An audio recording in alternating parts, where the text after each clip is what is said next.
Hey guys, Adam with a battle report here. This is part of the bracketed tournament. This is a look. I didn't get to do a battle report of the first game. I couldn't make it out there. But we ended up with Lizardmen and Warriors of Chaos, and the Warriors of Chaos won. They said it was a good game. No debates, no rules discussions, just good game. And Warriors of Chaos came out on top. So they move on to the second bracket. As you can see, the bracket has dropped in players. One of them, the vampire count player, found out that he might have a spot of cancer in his arm, so I completely understood why he said he just wouldn't be able to come up and do this while he's trying to figure out that. And then another player just changed his mind and said, I don't feel like doing a tournament anymore, so he just dropped out. So now we're down to 6. I lost my opponent, the vampire counts. And then the Tomb Kings lost their Lizardman opponent, so we just kind of fell together and, took up there. So what'll probably happen is when we go to the next bracket, one of the losers from the bracket 1 will get a random chance to come back in. And that's the fairest way I know to do it. I'm trying to leave it completely random with no decisions made by me where anybody can say I'm making the calls here. So that's the way it looks. This game is the Tomb Kings versus the Ogre Kingdoms. There's a look at our generals standing in the woods there discussing the battle. Here's a look at his army. I want to get your opinion on this because I asked everybody else at the game store, and my opponent, before we even started, he walked in, saw my army before I even deployed. It was just on another table. And he said he might as well not even play because my army is so cheesy. He said my army wasn't fair, that he didn't think I should be able to bring it. I looked over it. I don't see it. Nobody else in the game store saw it. But by all means, if any of you see something cheesy, don't hold back. Let me know if you think I did something that wasn't fair with my Ogres. This is only my 3rd game with Ogres. So, let me know what you think. My opponent, starting on his far left, he took 20 archers. Next to there is another 20 archers.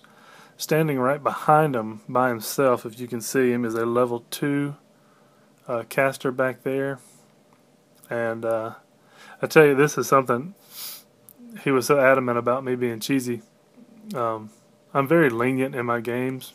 I'm very lenient when it comes to rules and measurements and all this stuff. He came in wanting the Lore of Light. He rolled his spells, marked them, read them out loud, and then said, you know what? I don't like those spells. I think I'm going to roll over to death and just take the same 2 numbers, but I'm going to take death instead. And don't think that's how it goes, but I just let it slide. Whatever. I don't care what lore he takes, so I let it go. Next to them, anyway, is 20 Tomb Guard. He's got his BSB in there and his level 4 caster with the lore of Nehekara. He's got a Colossal Bone Giant, another Colossus Bone Giant, and then 9 regular chariots with a character chariot in there as well. He's got a character in there. The swampy thing over on the left is a Mist-Wreathed Swamp. So anything that ends their movement phase in it takes an initiative test or gets sucked into it. And the little tower thing in the middle is the top of the skull mansion. That is just a regular building. Moving on to my cheesy, unfair army. I've got 5 lead belchers. No upgrades in there. This next unit, I've got my tyrant. And he has got the Crown of Command and a 5-up ward save, the Talisman 5-up ward save. I've got my BSB in there with a 4-up ward save, no magic banner. And then I've got my level 4 Butcher in there, and he is carrying Grot's Sickle and the Lore of Heavens. Next to that unit, the rest of those are just bulls with iron fists.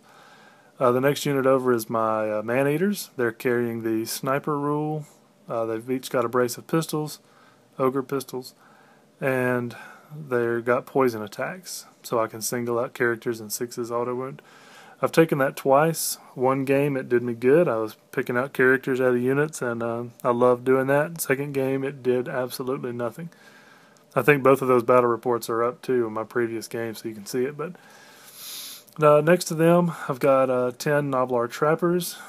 He doesn't have much that's going to be charging them that they can do anything to, but I still have them. I made this army to fight the vampire counts, so I was expecting, large blocks of ghouls and skeleton warriors and things like that, and I was hoping to get up there and chaff them up and make them charge me and take all those dangerous terrain tests. But I just kept it the same when I went up against Tomb Kings. Next picture, over on the left, I got that scrap launcher is actually my Iron Blaster. I don't have the model yet. Next to him is a Saber Tusk, which my opponent had a fit about. He thinks that Saber Tusks are the cheapest, cheesiest thing. I don't see it. They're good, but I don't see them as being so cheesy and all that. Alright, in that unit next to him, I've got a level 2 carrying the Lore of the Great Maw, and then I think it's 8. What's 4? Looks like, 9. 8 Iron Guts and a champion, so yeah. And then over in that little building, that's just another building, is another Saber Tusk. So there's my spells, the Chain Lightning, the Comet of Cassandora, the Harmonic Convergence, and the always useless Wind Blast. Unless I'm missing it and you can push people off the table, I don't see where that spell is going to do me any good. My Lore of the Great Maw is, I got the Great Maw and Toothcracker +1 toughness, but I never cast anything from it, so spoiler alert. My Vanguard, I moved my first Saber Tusk up to hide him behind the building. My other Saber Tusk, I moved him up in the woods to get ready to pull off his cheese. This is my turn after movement. My Iron Guts, my Lead Belchers moved up just enough so they can get in range. My Bulls moved up with my Tyrant. My Man-Eaters moved up. Everything moved up a little bit, not much. On to the magic phase. I threw Chain Lightning, got it through, hit his Bone Giant, did 2 wounds. Then it jumped over to the unit next to it and killed 4 of those Tomb Guard. Then it jumped to the Archers, and here's the next picture. Jumped to the Archers. I think it killed 4 of the Archers, and then it jumped to his level 2 back there and did 1 wound to him. He warded 1, so I had a nice little run there with my Chain Lightning. I did use Grot Sickle, by the way, so I put a wound on an Ogre and I get +2 to my casting rolls. So that little symbol there, that little token, is the Comet of Cassandora. I managed to get it off as well, and I use that to herd. A lot of people just try and muscle through it, but really I put it out there to make you kind of break your lines and move around, but that's where it landed, or that's where I put it. This is a look at my my Lead Belchers. I think they picked off another 7 or so of those skeleton archers out of that unit. My my Iron Blaster shot at his Bone Giant, hit him, and I rolled a 1 to wound, so it did nothing. So, and as you can see, I left 1 Saber Tusk there at the building in the middle. My other Saber Tusk flew up there, or ran up there, to get beside his chariots. So he's just getting in position for my cheesy plan. This is his turn after movement. Tomb King's turn 1. His archers moved up on the left. His archers moved up towards the middle. His Tomb Guard moved up right next to the Comet. I don't know why anybody does that. His Bone Giants both moved up and angled so they could see around that building on either side. And then his chariots moved up just enough so they could reform and get their ranks back in order. And his magic phase was completely shut out. He didn't get off. I don't think he got off a single spell the whole game, but first turn for sure there was nothing going on. In fact, he used the Ruby Ring of Ruin, and I let it go, and it hit my Lead Belchers and didn't do anything. So This is the look at his archers. Shot my lead belchers and put 1 wound on one of them. And that was it. Nothing else. You can see a little wound marker beside my bulls, but that's from Grot's sickle. So his shooting phase was very ineffective, and that was it. There's no combat yet. So that's just a look at the end of turn 1. Ogre's turn 2. My Gorger comes on in the back, and I put him here so he could have, his choice. He could charge the chariots, either giant. He can charge those Tomb Guard, and we'll see. Moved my saber tusks up to chaff him, to redirect, and oh man, I bet we had a 20-minute discussion about how cheesy I was for doing this. I know it's just the rules. It's the way it works. People do it all the time. But he just insisted that we change the rule for this game, that when he charged, since his units were so much bigger, I had to come to him, not him reform to me. So, yeah, there was 2 other people in the game store came over and kind of, had to tell him, yeah, he's right, I'm right. You have to, if you hit me, you're going to have to turn to face me. But seriously, 20 minutes wasted on just flat out griping and telling me the cheesiness of my redirectors. So that was fun. Other than that, my lead belchers angled like this so they could try and finish off those archers before he can regrow them. My bulls moved forward a little bit. My man-eaters stood still, and my Noblars stood still. Sorry for the angle of this picture, but my Iron Blaster fired a shot at the already wounded Bone Giant, hit him, and did 2 wounds, so now he's up to 4. My lead belchers polished off all but 1 of the archers, which I'm proud of them. They were hitting and wounding, doing lots of shots. My last game, in fact, I think both of my last games, they did nothing. They just, they were embarrassing. There's a look. My man-eaters, they put all their shots on that wounded Bone Giant and finished him off. And this is a look at the board when my turn was over. So now we're going to Tomb King's turn 2. He declared a charge with his archers. I didn't get it, but oh well.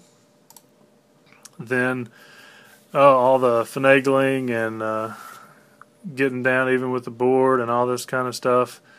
Apparently, I did not put my saber tusk far enough in, and he thinks that he, after a while, just go ahead and do it. I don't care. He thinks that he had it where he could angle it enough and still charge like a hairline corner of my iron guts. So finally, I said, all right, just to make it easy, I'm going to flee. So I fled with the iron guts. They went across my iron blaster, and he failed his panic test, and he ran. But neither one of them went off the board there. So he ended up with a failed charge. He went forward. You can see his dice there. He went forward 6 inches, so he missed. Didn't try and redirect or anything. Just went forward 6 inches. And there's a look at his failed charge and my guy's fleeing. Over here, he turned his Tomb Guard around to face my Gorger, and he moved the archer over to shoot at my Gorger. Don't know what good that's going to do him. The comet landed. Tomb King magic phase. The comet lands. I think it killed 3 or 4 of his Tomb Guard. It put 2 wounds on the Bone Giant. It missed my saber tusk by just a fraction of an inch, and it missed my Gorger as well, and it finished off that 1 archer over there too. So Comet did its job. Over here he completely fluffed, missed with all of his attacks on the saber tusk, and stuck around. So that combat's going to keep going. My Gorger, this is Ogre's turn 3. My Gorger declares a charge into the back of the Bone Giant. I passed my Frenzy test, so I actually got to pick. So I charged into the Bone Giant. My normal movement, my lead belchers turn to face these archers that are coming after him. The bulls moved up to get ready to try and charge the rear of those Tomb Guard. My man-eaters did not move because I can see his BSB in the front of that unit, and I'm going to try and snipe him. I did move the Noblars up to the building. They're hugging the building, so there's no chance of those chariots seeing them and pulling off some weird charge. I rallied my Iron Blaster and the Iron Guts, and this time I moved my Saber Tusk right up in front of him, right in the middle, and angled him so that there's no way he can pivot and get around me. And if he charges me and kills it and overruns, he's going to have to stop when he comes to the building. So wanted to leave no room for doubt there. There's a look at the board after my movement. That last picture was blurry, so I got another one. In my magic phase, I pulled off the Comet of Kazandora again. He let it go, said he didn't care about it. I'm surprised, but oh well. So I placed it over here beside the chariots to try and cripple that unit some more. And let's see, that's a look after my movement. You can see I have a second wound on an Ogre from Grot's sickle. My shooting phase, I shoot here and it looks like I killed, well, I think 8 of them. 8 of these archers over here. My man-eaters were able to pick off his BSB. That's why I love them. That's the only reason I take them, is to kill characters and units. So that worked out good. Over here, my Gorger ran in, did 1 wound, and he did nothing. I think he hit 1 time on my Gorger and then rolled a 1 to wound and died to being hit in the rear, and the 1 wound I put on him, put his last 2 wounds on him. So that was it for the Bone Giant. And he conceded. Believe it or not, he said he was done. He said it wasn't fun, that this army I built was unbeatable. It was too cheesy. He said that he would probably put his models away and quit playing for good because of the lack of fun he had playing my cheesy army. So it wasn't a very fun game, but I will be moving on in the tournament. Here's a look at the bracket as it goes now. Tomb Kings are out, Lizardmen are out, Warriors of Chaos and Ogre Kingdoms are in, and we have 1 game that I should be refereeing on Wednesday, High Elves versus Orcs and Goblins. And it should be a good game. I'll try and get the battle report. And then we'll randomize and see who gets back in. It was so bad, I don't know what the deal was, but it was so bad when the game was over. He was so mad, so frustrated, that I asked him, I said, man, when this thing is over, when round 1 is over and we have to draw names for somebody to come back, do you even want me to include your name? Do you want a chance to get back in? Try and win the money back or anything? And he said no at first, and then he said, well, ask me, but probably not. I think I'm just done.